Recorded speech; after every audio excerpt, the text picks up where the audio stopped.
Une des façons de se protéger en tant qu'investisseur, si vous avez des inquiétudes en matière d'inflation et de ralentissement de la croissance économique, est d'acheter des métaux précieux.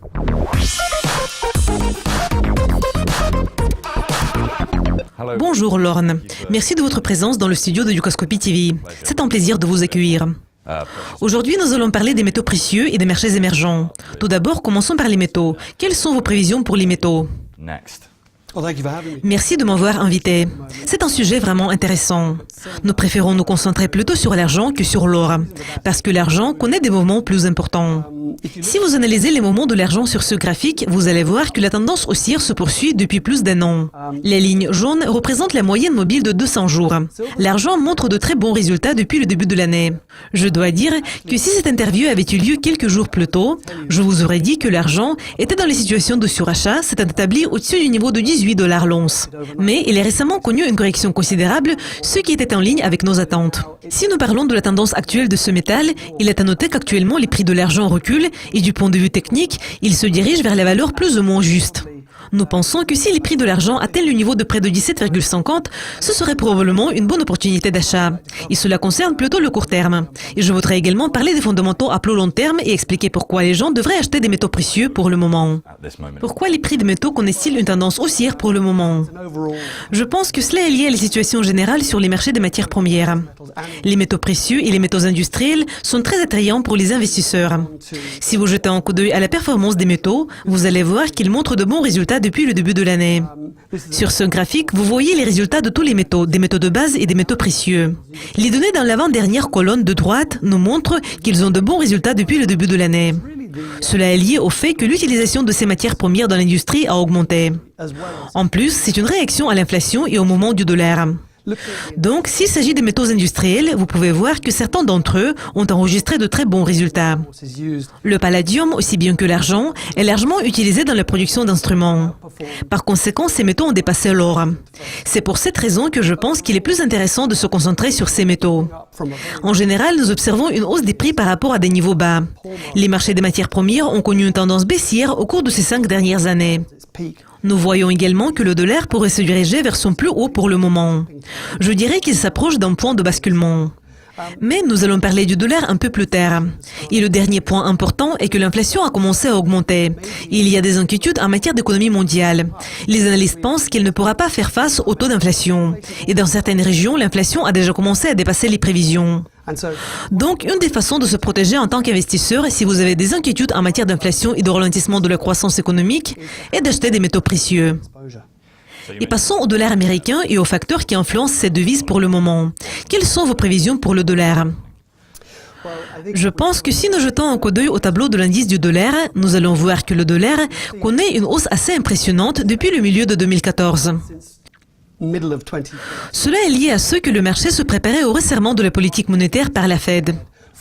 Et assez souvent, nous pouvons voir des mouvements sur les marchés avant que l'événement prévu ait lieu. Nous avons déjà vu une hausse des taux et nous prévoyons qu'il y aura probablement une nouvelle hausse des taux dans 1 ou dans 2 mois. Les rhétoriques des responsables de la Fed montrent qu'il pourrait y avoir une hausse. Cependant, certains analystes pensent que la Fed devrait adopter une autre approche, qu'elle devrait attendre pour voir. Mais s'il s'agit du taux de chômage, il atteint le niveau qui pourrait probablement être considéré comme optimal. L'économie américaine se porte très bien. Et les risques qui se trouvent en dehors de l'économie américaine, tels que le ralentissement économique en Chine, semblent avoir disparu. Donc, il y aura probablement plus de hausse des taux. Et cela a contribué à la hausse du dollar jusqu'au niveau où il s'établit actuellement. La question est de comprendre s'il va continuer à augmenter et quelle est la situation économique dans le reste du monde. Si le reste du monde commence à rattraper le retard et si la BCE décide de mettre fin à son programme d'assouplissement quantitatif tout en adoptant une approche moins sévère, le dollar pourrait probablement atteindre son plus haut. Selon les études réalisées au cours de ces 5 dernières décennies, d'habitude le dollar atteint son plus haut après la deuxième hausse des taux. Mais pas toujours évidemment. Cependant, ce graphique nous montre que le dollar pourrait atteindre un très haut niveau dans un avenir proche. La hausse du dollar pourrait se poursuivre pendant un certain temps. Mais si le dollar commence à reculer, cela aura une influence positive sur plusieurs classes d'actifs, tels que les métaux industriels, les métaux précieux et les marchés émergents. Vous avez commencé à parler des marchés émergents, donc jetons un coup d'œil aux marchés émergents. Ils connaissent une tendance extrêmement haussière. Prévoyez-vous que cette tendance va se poursuivre? Il y a un grand nombre de pays qui sont considérés comme des marchés émergents. Donc évidemment, il y a certaines différences dans le secteur des marchés émergents. D'une part, il y a des pays qui vont très bien. Les Russie et la Chine montrent de bons résultats. Et les inquiétudes en matière de ralentissement en Chine ont presque disparu. Le taux de croissance pourrait probablement atteindre le niveau de près de 6,7% cette année. C'est un bon niveau. Compte tenu de ce que les prix du pétrole s'établissent actuellement au-dessus du niveau de $50 ayant augmenté par rapport à des niveaux bas, les facteurs fondamentaux sont vraiment positifs pour la Russie. D'autre part, le Brésil et l'Argentine montrent des résultats très faibles. Et la Turquie, qui profite beaucoup du tourisme, a connu un ralentissement considérable. Donc, il y a des résultats positifs et des résultats négatifs dans le domaine des marchés émergents. Mais en général, la situation a connu une amélioration. Le FMI prévoit une légère accélération de la croissance mondiale avec des risques à la baisse. Mais il y a également des risques à la hausse.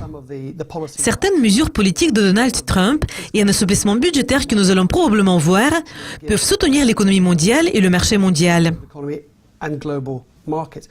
Donc, si nous jetons un coup d'œil à l'indice des marchés émergents, un indicateur de force relative qui est très utile dans le trading, nous allons voir que la moyenne mobile de 200 jours, les lignes jaunes, connaît un mouvement assez doux.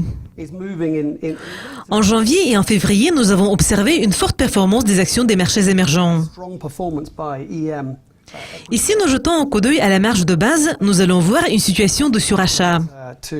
Il y a récemment eu une légère correction et l'indice a reculé à un niveau juste. S'il y a un léger affaiblissement, cela va probablement inciter les investisseurs à acheter ces actions. En général, le ratio cours-bénéfice des actions des marchés émergents est de 12,5 fois les bénéfices prévus pour l'année prochaine. Donc les actions ne sont pas chères. Il y a un rendement de près de 2,75%. Le ratio cours-valeur est de près de 1,44. Donc c'est un niveau assez bas s'il s'agit des marchés émergents qui représentent généralement un moteur de croissance des actions. Si vous considérez les possibilités d'investissement, il faut également jeter un coup d'œil aux actions des marchés développés et aux données de MSCI.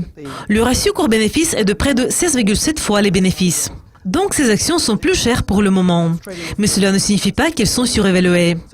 Si la croissance économique mondiale s'accélère, un équilibre entre les actions des marchés émergents et celles des marchés développés devrait changer. Mais le rendement des actions des pays développés est plus faible que le rendement des actions des marchés émergents. Ce qui est un point intéressant.